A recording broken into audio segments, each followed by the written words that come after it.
Всем привет, друзья! Вы в настоящем моменте, нас зовут Виталий и Лада, мы живем в Германии, и в этом видео мы хотим поговорить про защиту данных в Германии. Что с ней здесь, что мы успели заметить, пока здесь живем.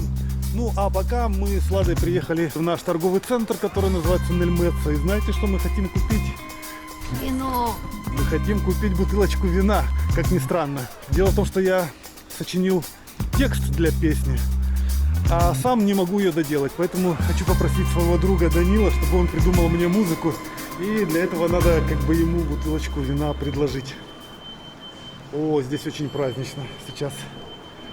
Смотрите, прям какое-то дерево поставили здесь. Красиво, везде гирлянды. Все, спускаемся в супермаркет. Кстати, можем показать вам заодно цены на алкоголь перед Новым годом в Германии.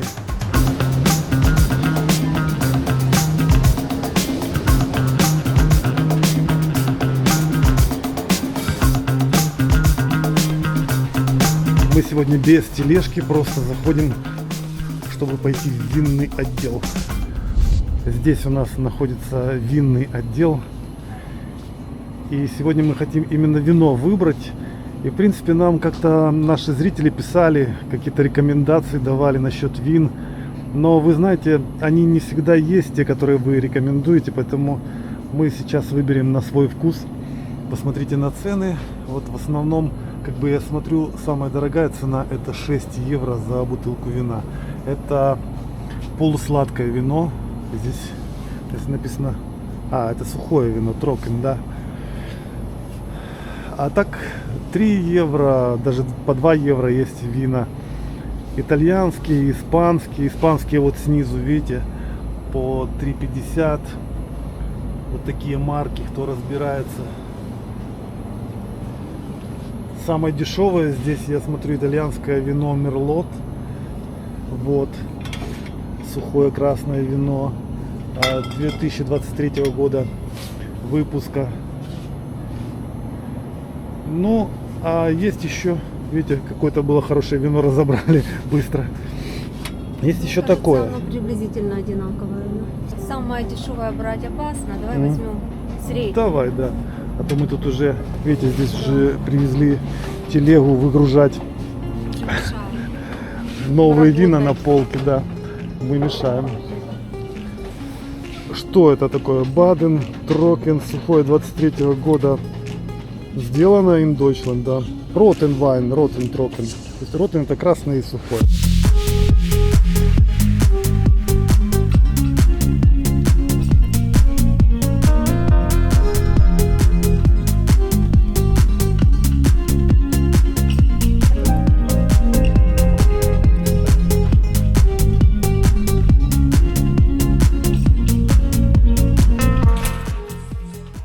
Ку-ку. Можна к вам? Я дивлюсь, Щось постучало. Мы за подарками. А вот коробочку я принес. Это, кстати, та самая коробка, в которой тебе посылка от Виктории пришла. Може, воно все вилізе сюди. Влезет сюда, да? Отлично. Сейчас будем рассматривать, что ты там наготовила. Показывай нам. Покажу. О, почитай. Это саме. Письмо? Да, на двері прикрутили. Окей. Прочитай. Это, короче, придут завтра с 13 до 6 вот эту вот дымовую сигнализацию. Вот это вот. Проверять, ремонтировать, насколько она работает, да, по пожарной части. Ну ясно. Поэтому надо находиться дома и, в общем... Я уже думал, это будут тараканов травить по всему А дому. тараканов, кстати, никто ничего и не травит. Фермитер мы написали, просили, то есть уже тараканов нету, да? А их уже нету, да? Уже нет. Так потому Они нет. уже бурной кислоты наелись и Ну так, поумирали. тогда проблема решена. Может быть, им сказали соседи, все, тараканы ушли. Ладно, мамусь, показывай, что ты приготовила нашей постоянной зрительнице Виктории, которая тебе присылала нитки год назад. Это, я понимаю, не с тех ниток, это с других ты вязала? Нет, есть и те, не Есть из тех, да? О, это носки. Слушай, ну это мужские прям носки. Я думаю, это... Ну так там же ж семья все-таки. Да, я думаю, там есть же муж, точнее, я точно знаю, там есть муж и может, сын. сын. Да, да, есть. Сын, в общем, всей семье. Целый год Ольга Лукинична вязала. И нам не говорила ничего. Еще одни носки, класс. Полосатенькие, беленькие. Смотрите, какие Мгм. красивые носки. О, еще одни носки, Еще все одни? разные. Ух ты, Ну, чтобы не спутал никто. Да, каждому свои. красота, Ух это ты, шапочка.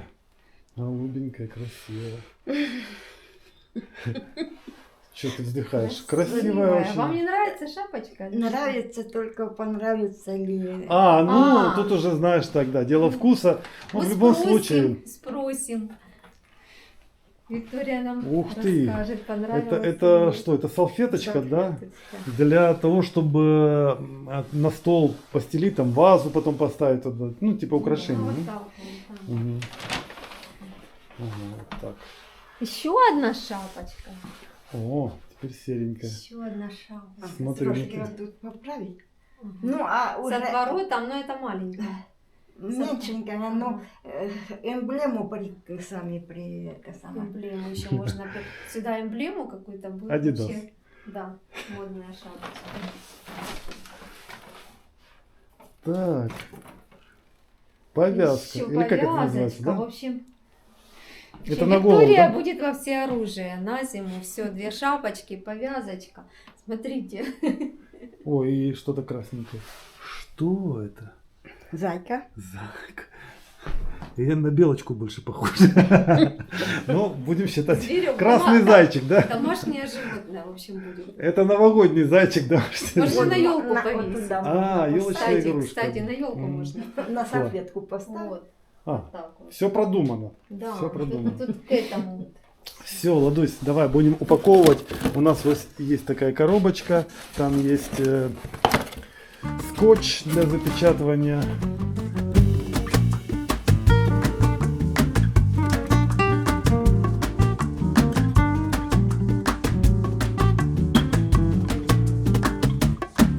Кстати, Виктория тоже вяжет. Она вяжет для кукол Барби одежды. Такие, я Ух тебе ты! покажу фотографии Да ты сейчас. что? Очень красивая одежда для маленьких кукол. Может, тебе тоже такое понравится. В общем, это прям модные какие-то вещи на такие, знаешь, популярные куклы, которые называются Барби. Они такие стройные, худенькие, там, Кены всякие. их Для девочек. Да. Для девочек. Я Такие рада, Барбі. я рада буду. Я тебе покажу. Да. Ольга Лукинична, що це таке? Вам нельзя работать. Вам А я- нельзя напрягать зрение, посмотрите. Да, я и не работаю. Ну да. Оно Это сразу просто- видно. Заходишь, сразу видно, что вы не работаете.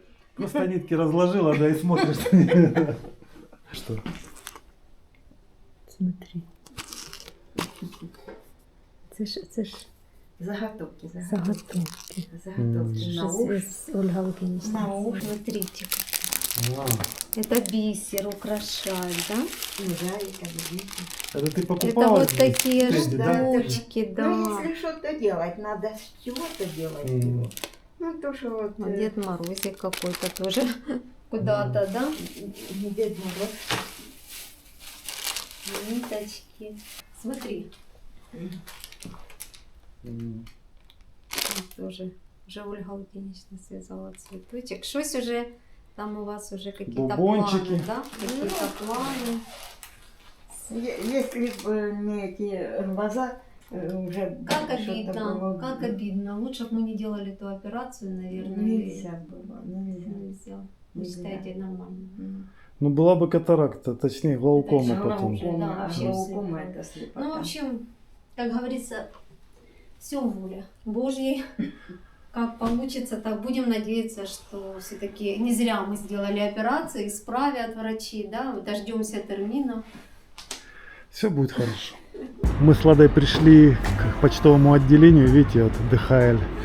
А там внутри очередь, блин, на целый час, наверное. Что ж, придется подождать. Ну да.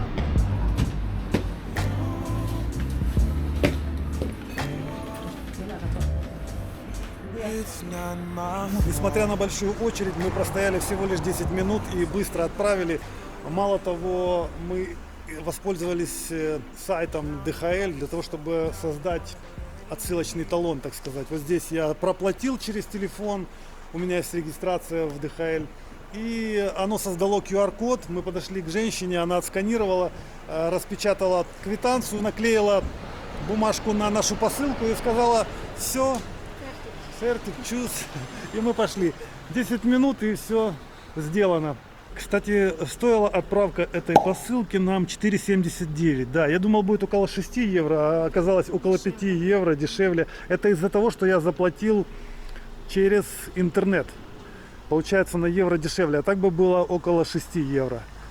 Пользуйтесь, если кому интересно. То есть просто нужно на их сайте зарегистрироваться в DHL и, возможно, скачать себе программку. Правда, когда вы скачиваете программку, там вам еще 2 письма придет с подтверждением. У них тут защита очень сильная на этот счет, чтобы никто не мог взломать вашу программу.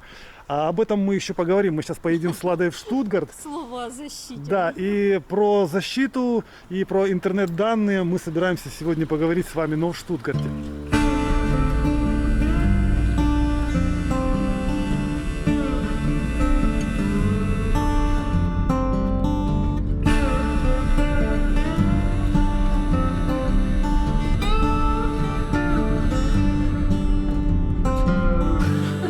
У нас сегодня Данил в гостях. Мы устроили небольшой такой сабантуйчик. По какому поводу, не знаю, сейчас собираемся сочинить песню. У меня есть тут текст небольшой. А у Лады есть намек на мелодию. Да. Давай, я тебе текст покажу. Как, бас строит? Супер. Это такие толстые струны, попробуй расстроить еще. Ну да. Полгода в подвале ничего не значит для них. Отлично, не Давай. Сейчас я подожди. Я еще не выучил текст. Ну.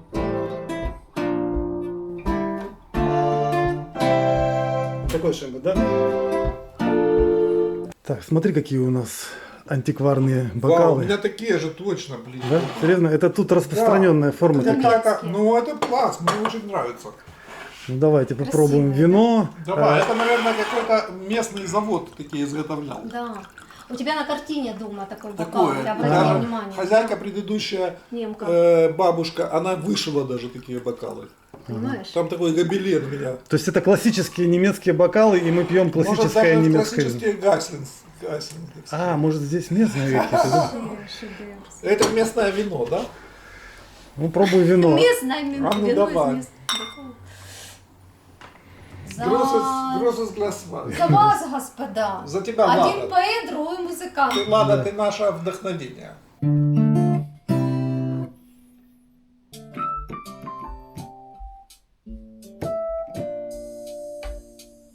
И ты поешь что-то же, да?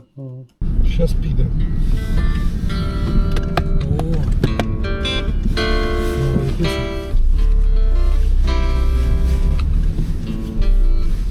Я на гитаре. Поезд, пустой вагон, дорога огней. Вау, кто поет? Классно. Все, что было моим, Душевно. потеряно в ней. Я выучил 1000 слов на чужом языке. Течение жизни несет меня вниз по реке. На улицах других городов и их площадей я встретил такую же жизнь, таких же людей. Они говорили о прошлом и пили за будущих нас, а я не имел ничего, кроме здесь и сейчас. Я говорил им данке, они говорили мне чус. Я вывернут наизнанку, и я не вернусь. Я говорил им данке, они говорили мне чус. Я вывернут наизнанку, и я не вернусь. Я выучил 1000 слов на чужом языке. Я сел в этот поезд, но поезд стоит в тупике. Нет смысла спрашивать больше, я одернай. gerne großes Glas Wein.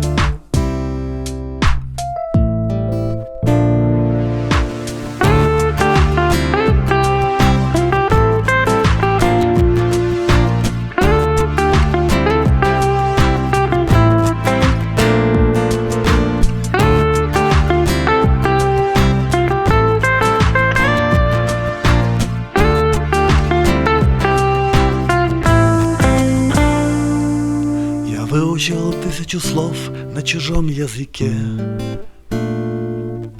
Я сел в этот поезд, но поезд стоит в тупике. Нет смысла спрашивать больше, я ода nein. Ich hätte gerne großes Glas Wein. Я говорил им danke, они говорили мне tschüss. Я вывернут наизнанку, и я не вернусь. Я говорил им данке, они говорили мне tschüss. Я вывернут наизнанку, и я не вернусь.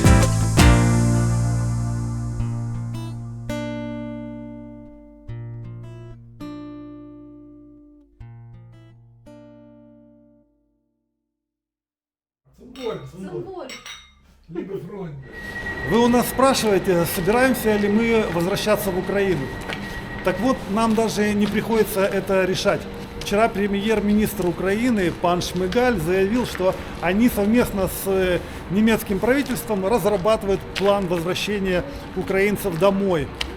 Пишите в комментариях, что вы об этом думаете. Ну и подписывайтесь на наш канал, потому что если это произойдет, если нас выдворят, то мы все это вам покажем. Вот как будет, так и покажем. А сейчас мы едем в Штутгарт и хотим вам рассказать, что с нами произошло. Мы приехали в Штутгарт, идем сейчас по одной из центральных улиц, по самой центральной, в принципе, пешеходной. Нам всегда здесь интересно прогуливаться, и мы ее еще не видели в таком наряде, вот таком вот праздничном. И специально приехали под вечер для того, чтобы зажглись все огни. Сейчас еще не совсем темно, но через час точно будет уже очень красиво. Как известно, 4 последних недели перед Рождеством в каждом большом городе, вообще в каждом городе, тут происходит рождественская ярмарка, которая называется Адвент. Здесь, говорят, одна из самых крупных таких ярмарок. Но это не просто ярмарка, там продажа глинтвейна и вкусностей. Даже это... происходят какие-то представления. И зажигается свеча на каждый адвент в воскресенье вечером. Да, это вы нам рассказали в комментариях. Очень интересная информация. Рассказывайте еще, да. Да, но меня больше всего здесь прикалывает рассматривать людей, честно вам скажу. Приближаемся к рождественской ярмарке и начнем рассказывать наши истории. Дело в том, что мы живем в Германии не так давно, всего лишь 1,5 года, и то еще нету. И мы, в общем-то, все это время пытались понять, насколько эта страна безопасна. Выглядит она, в принципе, достаточно безопасно. Я даже имею в виду в плане мошенничества. Не просто так вот каких-то людей на улицах, которые там могут подойти и набить тебе лицо без повода. Здесь такого мало. Но вот защита данных, например, и цифровая безопасность. Об этом мы ничего не знали, но у нас было пару случаев, которые можно рассказать. Очень интересно. Несмотря на то, что считается, что здесь защита данных на очень высоком уровне, у нас однажды, год назад, произошел такой инцидент. Нам прислали письмо на электронную почту, и в нем были угрозы. Мы, наверное, выйдем чуть-чуть на более свободное место, которое называется Шлоссплац, то есть замковая площадь. И там тоже очень красиво, но меньше людей, можно протолкнуться. А потом мы вернемся сюда, на эту ярмарку, и посмотрим, что там продают. Видели, девушки там рассматривают какие-то шоколадные конфеты на палочках. Очень много интересных людей. Смотрите, здесь тоже красиво, колесо обозрения. Его, кстати, ну вот как бы монтируют именно вот на Адвент. Его раньше не было здесь, летом я не видел. Впереди дворец. Как-то однажды нам пришло на электронную почту, представьте, на электронную почту письмо якобы от каких-то правительственных органов, то ли от прокуратуры, то ли еще от чего-то, да? Так было написано. Я не Ну да. понял, мы тогда вообще не могли разобраться. Мы вообще в немецком никак, все через переводчик. Ну, в общем, там в этом письме содержались угрозы в наш адрес и обвинения в том, что мы какие-то законы немецкие нарушили. Там и отмывание денег, и еще какие-то... В общем, прям перечислены были статьи, все было написано таким сухим официальным языком. И мы даже немножко напряглись. Ну, знаете, в чужой стране не понимаешь, где ты. Мы только-только заехали в квартиру, которую сейчас снимаем. И тут бац, тебе такое... Это было в январе прошлого года. Да, год назад ровно. Но поскольку мы уже тоже как бы не первый день на планете живем, и мы понимаем, что разные бывают люди и обманщики тоже.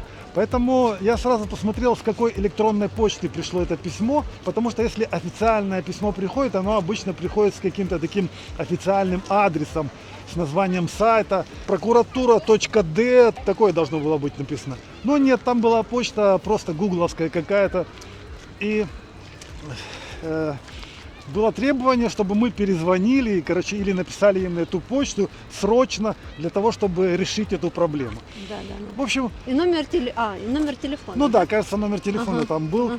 И мы, значит, подумали, поискали, погуглили. Поискали, что мы могли такое нарушить, и решили, что, в принципе, бояться нам особо нечего. Так, Да, не, ну мы это сразу поняли, что обвинения какие-то странные, потому что мы Странные, да. вообще ничего не нарушали, у нас вообще нету никаких таких этих то есть ну, звонить вообще смысла вещей, за нету. которые нас можно было бы наказывать, но я думаю, может быть, знаешь, ошибка произошла какая-то, все-таки надо выяснить, Ну такие да, мысли да. закрадывались, поэтому я сначала так даже немножко напрягся. Но потом мы поняли, что это мошенничество, они вызывают нас как бы на лоха, хотят, чтобы мы позвонили, а уже если человек позвонил, то он как бы ведется, его легко испугать дальше, угрозами всякими и, скорее всего, требовать деньги. В общем, вот такая была история, но она на этом не заканчивается. Месяц прошел, мы проигнорировали это письмо, хотя там была дата, нам сказали до такого-то числа обязательно, иначе там штраф, депортация и просто ужас, и в ад к чертям, ну, какое такое. Мы уже забыли про это письмо через месяц, и приходит нам в почту извещение о посылке. На самом деле это было извещение о получении письма на руки. Есть как бы такая функция, когда ты приходишь на почту, а тебе вручают бумажное письмо обычное, но почему-то не кинули его в почтовый ящик, а вручили личное под роспись. Опа, думаю, серьезно какое-то письмо. Ну а поскольку нам все время здесь в Германии присылали какие-то серьезные письма, то из джоб-центра, то еще откуда-нибудь, здесь так принято все присылать бумажными письмами. В общем-то, я не очень удивился, думал, ну сейчас очередное какое-нибудь письмо с извещением, может быть, от нашей кранкенкассы, там, знаете.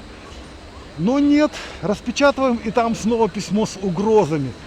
Похожий текст, как первый раз, и, короче, уже какие-то более суровые угрозы, там, ну, текст не очень длинный, в основном какие-то параграфы с перечислением законов, а в конце на русском языке написано: если вы хотите обсудить этот вопрос, типа срочно, вы можете написать на почту, и уже указана другая почта на каком-то сервере Yahoo.com, короче. Почта, как сейчас помню, называется Анатолий Браун Yahoo.com. И заметь, там не было обратного адреса. А да, на письме нету обратного адреса. Мы хотели, да. откуда же это письмо, ну узнать, откуда же это письмо пришло, то есть адрес почтовый, с какой почты нету. Ну и мы с Ладой даже хотели сходить в полицию, отнести это письмо и сказать, что это у вас тут творится, какие-то, короче, негодяи шлют нам письма с запугиванием. Но потом решили, да ладно, не будем тратить свои силы и время, и не занимались этим вообще. И, естественно, человек, который это писал, по-моему, еще раз написал нам электронное письмо с угрозами и на этом замолчал. Но Всё. там уже было так конкретно, если хочешь порешать, А, да. то есть там уже То такое... есть человек уже разоблачился, да. да. Это мы ведем к тому, что мы начали вычислять, откуда могли у мошенников взяться наши данные. На письме был указан наш адрес, причем адрес с квартирой, с номером квартиры. А вы знаете, в Германии, когда почтовые отправления какие-то отсылаются, не указывается номер квартиры никогда. В Германии принято указывать для почтовых отправлений только улицу и номер дома, потому что на каждом почтовом ящике есть наклейка с фамилией жильца.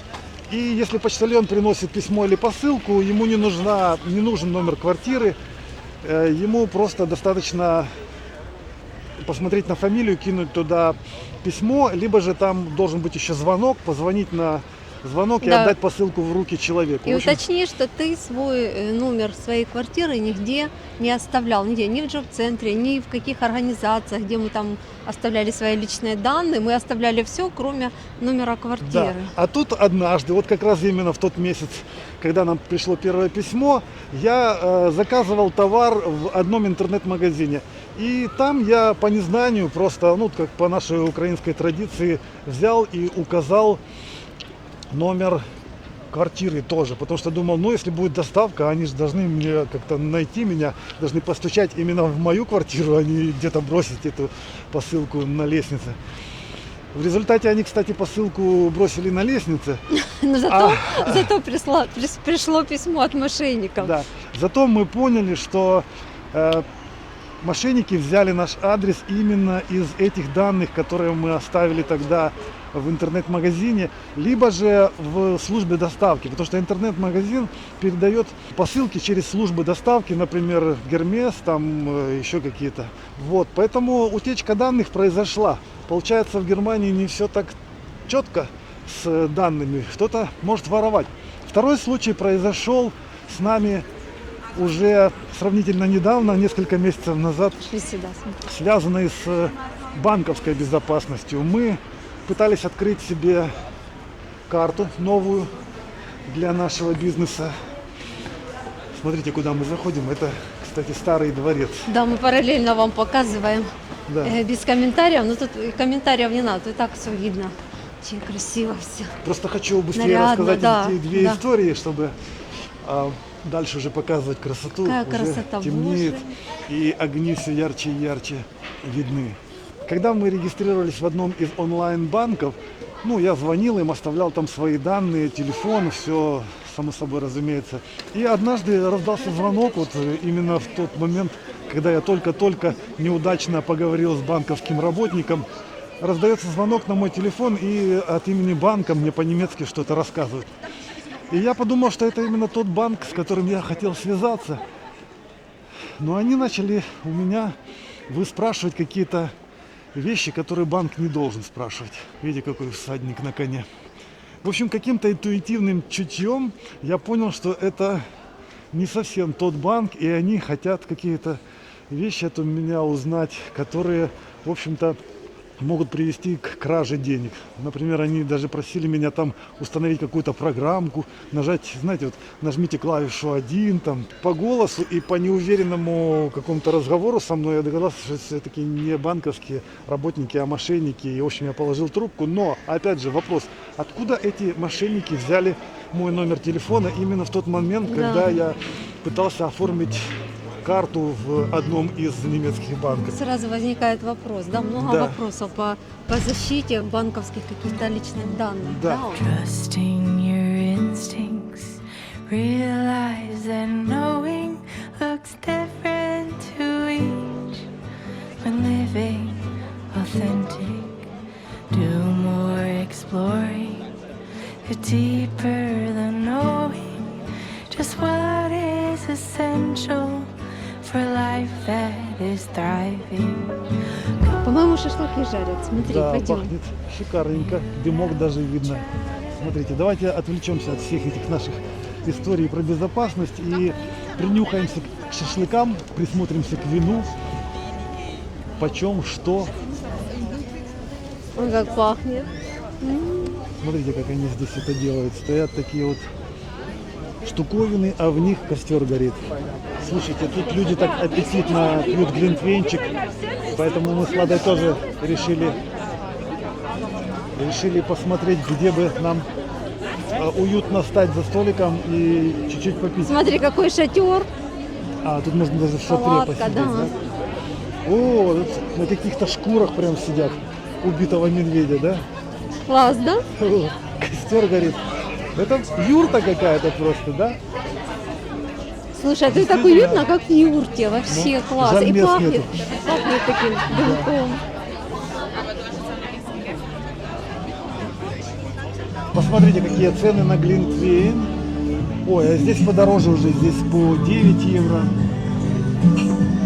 По 5 тоже есть. Глювайн 5. 5, да? Hallo. Wir hätten gerne zwei Glühwein. Glühwein, ja. Glühwein, ja. А, рот. Так, Пошли? смотрите, какие чашечки с глинтвейном. Сегодня у нас не взяли залоговую сумму никакую. Взяли. А взяли, да? Конечно, с нас взяли 16 евро, и когда мы будем отдавать чашечки, потому что 5 и 5 это 10. Я просто пока следил за камерой, не заметил. 3 евро стоит эта чашечка. О, давай хотя бы тут встанем. Здесь есть такая стойка. Ну что, друзья, Друзья, с давайте наступающим праздником, с Рождеством. за ваше хорошее католическим. настроение, чтобы не только у нас было хорошее настроение и Да. красивые места, чтобы у вас тоже это все было. А тут какая-то игра. Люди играют во что-то. И тут стоять, наверное, опасно. Сейчас тут кинет. Какая-то неизвестная мне игра. Похоже на кегли, на кегельбан, да? Но нет. Вот так на опыте мы поняли, зачем вот эти костры жгутся. Оказывается, это для того, чтобы мы грелись здесь. Хотя там рыба какая-то, смотри, рыба. Копчится. Все-таки гриль, да? Ага. Но сделаны столики, смотрите, сделаны такие подставочки под чашки. И уже они со следами глинтвейна, я думаю, тут не один человек выпил уже, смотря на эти Здесь костры. реально теплее стоять, чем просто так на улице. Поэтому мы решили здесь встать, потому что в юрте там места вообще нет. Очень романтично. Слушай, они молодцы, как хорошо придумали, да? Мгм. Единственное, я боюсь, знаешь, вот Практично. мы с тобой провоняемся рыбой здесь, нет? Не бойся. О, Лада купила что-то. Да, это стоит 14 евро. Ого, Да, ну, нормально себе стоит. Тут 3 блюда, я так понял, да? да. Но Ну, дешевле расскажи. ничего нет. Дешевле там булочка, которая стоит 5 евро, булочка просто с рыбкой. А, ну ничего. Вот. Это же все-таки праздничный ужин, а праздничный оно Да. всегда дороже. Ты мне ножичек даже дала деревянный. О, смотрите, Ну тут да, есть тут даже с деревянный ножичками. нож. Так Смотри, это какая рыба, да? красота. Это рыбка, да, ее можно А резать. вот это что? Это картошка. Картошка, А а это это салат, салатик, да? А вот это что, лимон, да? лимончик. Уже очень вкусно. Ну, Ну что, больше не будем грузить наших зрителей всякими историями про безопасность. не, Германия классная. Я только в детстве чувствовала такую безопасность, как сейчас здесь в Германии. То есть у меня такое чувство, что я вернулась в детство, в какое-то защищенное общество, в котором о тебе думает, которое о тебе помогает. Все эти разговоры про то, что украинцев отправят домой или отправят прямо на войну, Очень сомнительно. мне кажется, это очень сомнительная Зная информация, вообще законы. потому что здесь считается с твоим мнением. По крайней мере, права человека здесь не нарушают пока. И нас по-любому спросят. Самое важное – это человек, и свобода и человеческое достоинство – это превыше всего, это первое. А дальше уже все идет из этого. Это мы учили еще по Leben Deutsch. Deutschland. Но ради справедливости нужно добавить, что я, например, не чувствую себя здесь полностью раскрепощенным, потому что со всех утюгов идет информация про страшилки всякие. С другой стороны, ты все время находишься в постоянном страхе, потому что ты не знаешь до конца законов, ты не знаешь, что ты здесь можешь нарушить. У нас в Украине, допустим, ты это делаешь, а здесь это может считаться, допустим, каким-то преступлением, может штрафы за это придется платить, может тебя даже посадить могут. И ты как бы находишься в постоянном каком-то давлении, напряжении, И давлении. еще информационное пространство подогревает это напряжение, все время какие-то вбросы о том, что если ты, например, вовремя не ответишь на какое-то письмо, Да. там прозевал какой-то штраф или еще что-то, там вырастет пеня, там, Да. может быть, если ты, в общем, масса, вы сами знаете, наверное, масса этих всех страшилок про Германию ходит, и они наше сознание напрягают. Мы думаем, Блин, как же тут жить? Тут столько всяких законов, которые по незнанию можно очень просто нарушить. Ну да, и поэтому мы как бы в таком двояком состоянии находимся. С одной стороны, ты вроде бы как да, а с другой стороны нет. А потом еще мы воспитаны, знаете, вот нам очень много дали, да, нам очень много дали, а у нас в подсознании сидит такая Да. мысль: бесплатный сыр это только в мышеловке. А Да. мы думаем, когда же за это все придется платить, чем платить. И мы не привыкли к подаркам, чтобы нам просто так дарили. У нас, допустим, там на родине это вообще как бы Невозможно. Вот это невозможно. да. У нас, если кто-то Там даже раздает, пенсию заработать себе невозможно. Там как бы это... поэтому, друзья, мы тут как бы, у нас раздвоение личности. С одной стороны, нам очень нравится, с другой стороны, мы все время в напряжении. Вот я думаю, что большинство людей здесь, в Германии, так и чувствуют себя. Есть еще даже такая поговорка: я думал, у меня депрессия, а я просто в Германии. Это точно. Но с депрессией можно бороться, друзья. Мы боремся активно. Глинтвейн.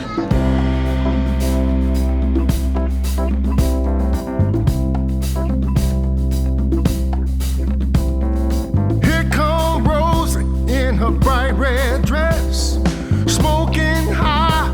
I do confess she's on fire. Rosalie is on fire. Oh, Rosalie is on fire. Drops a Что, друзья, в этом таинственном и праздничном месте мы с вами и попрощаемся. Всем желаем счастья, мира, добра и всего самого лучшего. Подписывайтесь на наш канал, смотрите наши следующие видео. Всем пока!